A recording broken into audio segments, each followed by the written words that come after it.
Baik, terima kasih sahabat penyampai kita. Bismillahirrahmanirrahim. La ilaha illallah Muhammadur Rasulullah. Tiada Tuhan yang disembah melainkan Allah, dan juga Nabi Muhammad itu pesuruh Allah.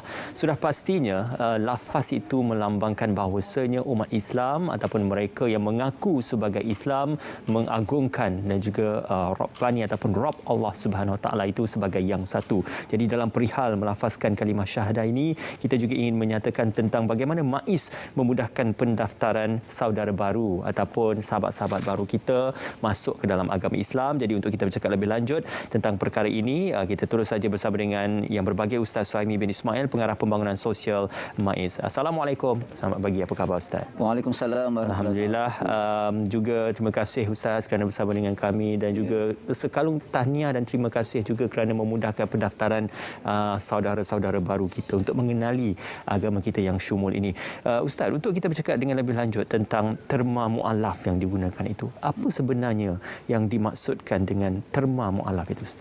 Okey, terima kasih kepada Ismail dan sidang penonton yang dirahmati Allah Subhanahu Wa Taala sekalian. Pertamanya saya ucapkan terima kasih kepada RTM atas perkongsian bersama pada pagi ini untuk kita berkongsi apa itu mu'alaf dan juga memudahkan untuk mu'alaf mendaftar pengislaman. Yang pertama sekali berkenaan dengan mu'alaf, apa yang kita perlu tahu tentang mu'alaf itu, kalau dilihat dari sudut perkataan mu'alaf itu diambil daripada ayat Quran surah Taubat ayat 40, mu'allafati qulubuhum, maknanya orang yang dijinakkan hatinya. Apabila disebut dijinakkan hatinya, kat situ banyak ditafsirkan berkenaan mereka yang dijinakkan hatinya. Ada yang mereka ni nak mendekati tentang agama Islam, mendekati agama Islam, juga berjinak-jinak tentang berkenaan dengan agama Islam, juga mereka dikategorikan sebagai mu'alaf. Ada juga mu'alaf dikategorikan sebagai orang yang baru memeluk agama Islam, pun dikategorikan sebagai mu'alaf. Jadi melihat kepada tafsiran tersebut, ini pun pentadbiran agama Islam Negeri Selangor mentafsirkan bahawasanya mu'alaf itu adalah mereka yang baru memeluk agama Islam. Mereka yang baru memeluk agama Islam itu dikategorikan ataupun ditafsirkan sebagai mu'alaf. Begitu juga Mesyuarat Jawatankuasa Fatwa pada 2012 juga mentafsirkan bahawasanya mu'alaf itu adalah orang yang baru memeluk Islam. Semoga dengan bantuan zakat tadi akan menguatkan lagi iman mereka.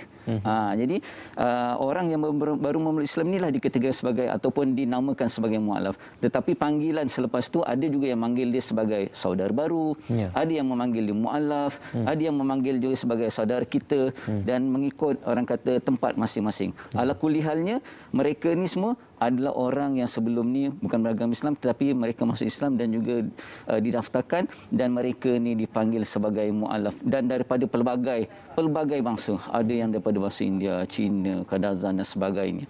Ala kulli halnya, yang kita nak santuni bahawasanya mereka ni adalah orang yang baru berjinak-jinak dengan agama Islam, dan kita perlu memberikan bimbingan kepada mereka, kita perlu memberikan tunjuk ajar kepada mereka, sama ada dalam bentuk pendidikan ataupun sama ada dalam bentuk qudwah hasanah, agar mereka nampak Islam itu lebih indah, lebih cantik. InsyaAllah.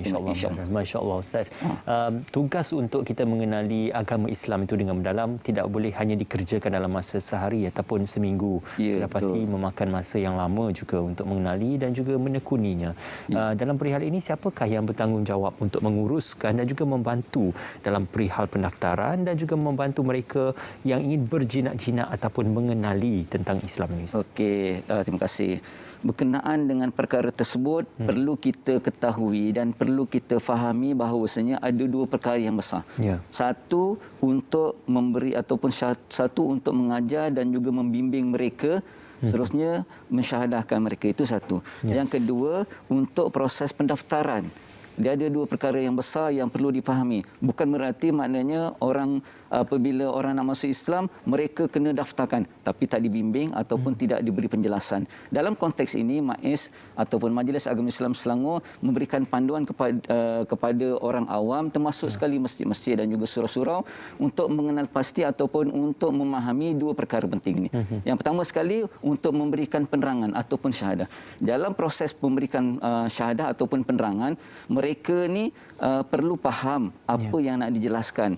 Sebab tu termaktub dalam perkara 107 enactment, kehendak-kehendak memeluk agama Islam. Mereka perlu menjelaskan kepada mereka apa itu syahadah, disebut majlis penerangan, dan mereka juga perlu memberi pemahaman kepada mereka tentang pengertian syahadah itu. Asyhadu an la ilaha illallah wa asyhadu anna Muhammad Rasulullah. Apa pengertiannya, agar mereka faham apa yang diucap dan mereka tahu makna yang diucapkan tersebut.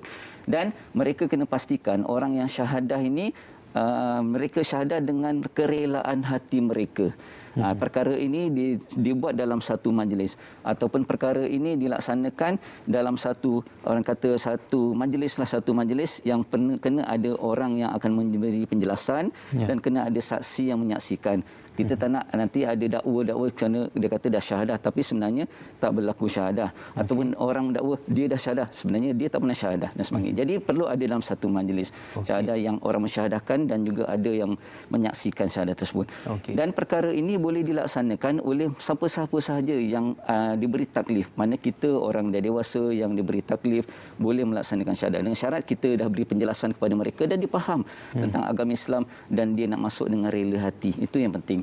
Yang kedua, apabila dah disyahadahkan orang ataupun apabila disyahadahkan mereka yang berjinak untuk masuk Islam ni, jangan ditinggalkan sebegitu saja.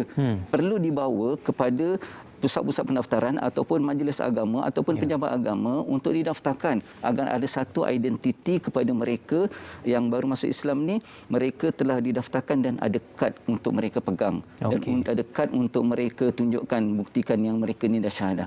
Dan mereka ni boleh merujuk kepada mana? Kepada mana-mana pusat pendaftaran ataupun pusat pengurusan pengislaman untuk tujuan didaftarkan tadi, sama ada di pejabat agama ataupun di mana-mana NGO yang terpilih, ataupun mereka ni boleh orang kata didaftarkan ke Majlis Agama Islam Selangor di HQ pun tak ada masalah. InsyaAllah lebih boleh untuk kepada yang lebih arif ataupun yang lebih berautoriti untuk didaftarkan. Apa dokumen yang diperlukan Ustaz dalam perihal untuk memastikan pendaftaran itu lengkap dan tidak akan ada sebarang unsur-unsur keraguan dari segi urusan mengesahkan pendaftaran itu? Dalam proses pendaftaran ni dokumen tu sangat penting. Dokumen sangat penting. Bagi mereka yang kata Ustaz saya pernah dah syahadah contohnya di masjid sekian-sekian, ada tak dokumen yang menunjukkan dia pernah syahadah dekat masjid sekian untuk direkodkan dia syahadah? Kalau tak ada, pastikan masjid yang di mana tempat dia disyahadahkan tu rekodkan syahadah dia. Kalau ada, dibawa sekali pada proses pendaftaran tersebut dan di peringkat pejabat agama ataupun di peringkat majlis agama, dia akan memastikan dokumen tersebut disertakan, dikepilkan ketika mana mualaf ataupun ketika mana pemohon tadi membuat permohonan untuk pendaftaran. Jadi diisi saja borang dan disertakan, mudah saja disertakan kad pengenalan, bawa 2 orang saksi serta gambar, cukup. Itu saja. Itu saja. Pergi nanti pastikan pemohon tadi faham perkara yang diisi, kemudian ditandatangan dan pendaftar nanti akan daftarkan di dalam daftar mualaf. Itu saja, mudah. Selain daripada itu, apakah proses itu kita ingin juga mengetahui seberapa lama proses untuk pendaftaran, kad perakuan dan juga untuk memastikan agar mereka yang sudah pun memeluk Islam itu boleh benar-benar untuk membawa title ataupun tajuknya sebagai seorang yang beragama Islam yang disahkan secara dokumennya. Terima kasih, soalan yang cantik. Sebenarnya proses tersebut tidak lama. Yang menjadi lama kadang-kadang bila dah daftar tu ada pertanyaan-pertanyaan. Kita masih buka lagi. Kalau sekiranya nak tanya Ustaz, kalau macam ni macam mana, kalau macam ni macam mana, kita buka peluang tersebut dan kita jawab orang kata persoalan-persoalan tersebut. Adapun proses pendaftaran, sekiranya dokumen semua lengkap sampai saja ke pusat pengurusan pengislaman ataupun pendaftaran pengislaman, maka dia hanya perlu mengisi borang dan juga tanda tangan borang, dan insya-Allah sekiranya tak ada apa-apa berlaku dalam tempoh tak sampai 1 jam, maka dia akan menerima kad Islam direct terus. Jadi orang kata urusan tersebut sangat mudah dan juga sangat orang kata cepat. Dan sekiranya timbul persoalan-persoalan selepas tu, contohnya Ustaz lepas ni nak buat orang kata nak buat pindah, nak buat tukar status agama ataupun nak pergi ke JPN macam mana, kita akan bantu. InsyaAllah. InsyaAllah. Islam itu mudah tetapi tidak bermakna ia boleh diambil enteng. Ya, betul. Mudah sebegitu saja. Dalam hal ini, apakah pengharapan Ustaz untuk melihat saban bulan sudah pasti bilangan angka mereka yang ingin mengenali Islam, memeluk Islam ataupun sudah melafazkan janji dan juga keyakinan mereka terhadap Allah Subhanahu Wa Taala dan juga Nabi Muhammad sallallahu alaihi wasallam. Jadi bagaimana pengharapan Ustaz mewakili pihak MAIS dalam kita menerima saudara baru yang digelar sebagai mualaf ini? Okey, terima kasih. Dalam kita melaksanakan kehidupan ni, kita ada peraturan dan juga kita ada undang-undang yang ditetapkan. Begitu juga dalam proses pengurusan mualaf, kita ada peraturan yang ditetapkan, iaitu kita merujuk kepada Inyaman Pentadbiran Agama Islam di setiap negeri ada, dan juga kita ada peraturan pendaftaran pengurusan dan penjagaan bagi mualaf pun ada.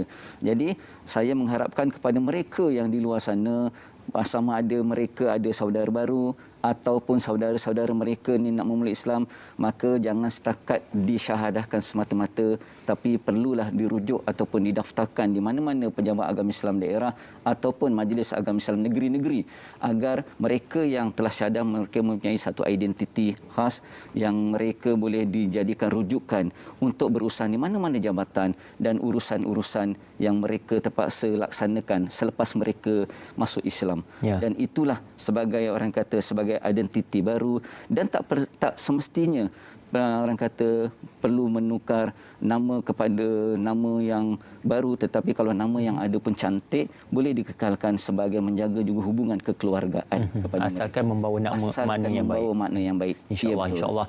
Sekali lagi laman sesawang yang boleh dilayari Ustaz untuk kita mendapatkan maklumat lagi. Boleh rujuk kepada www.mais.gov.my. Okey, insyaAllah. Terima kasih Ustaz. Terima kasih juga kepada pihak Majlis Agama Islam Negeri Selangor. Sebelum kita berakhir, saya juga ingin tinggalkan tentang dakwah ummah ini dalam Islam bersifat universal. Maka disebutkan oleh firman Allah dalam surah Al-Anbiya ayat 107 yang bermaksud, dan tiadalah kami mengutuskan kamu wahai Muhammad melainkan untuk menjadi rahmat bagi semesta alam. Masya-Allah, mudah-mudahan sama-samalah kita berkongsikan amalan yang baik ini untuk keseluruhan umat manusia sejagat. Kita akan berjeda